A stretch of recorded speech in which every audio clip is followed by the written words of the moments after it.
ma ogtahay in 15 Shacbaan markii la gaaro Ilaahay subhanahu wa ta'ala adoomadiisa oo dhan dadka oo dhan uu dambi dhaafaya nabi sallam ayaa sidaan yiri ilaa laba qof maahane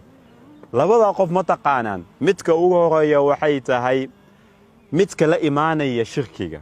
يعني إلهي سبحانه وتعالى وحلا وقتل قلي عبادة وحلا متودن قف كلا إيدت كلا إنه سميش استاسوا كو مت كلابات وحيته لبا قف مؤمن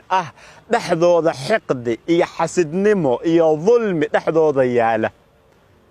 لبدا قف معانا انت كدن إلهي سبحانه وتعالى ودن بدافيا هذا ما حد سمينيسا سي اد فرصداس اد او هشيد او دن بداف إلهي سبحانه وتعالى سي إلهي سبحانه وتعالى وكو دن بدافو عافي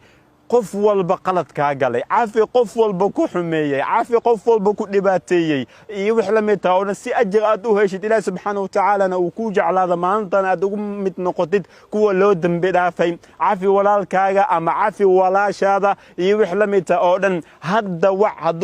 hada qof qalad ka gashay waxa dhahdaa waxay tahay iga qaali noqo waxaad hada waxay tahay qaladka aan ka sameeyay yani maqdam uma laabana iyo wix la mid ah taa ay adeeg la dhaha is adkay maanta ajarkaas u heshid aad ugu mid noqotid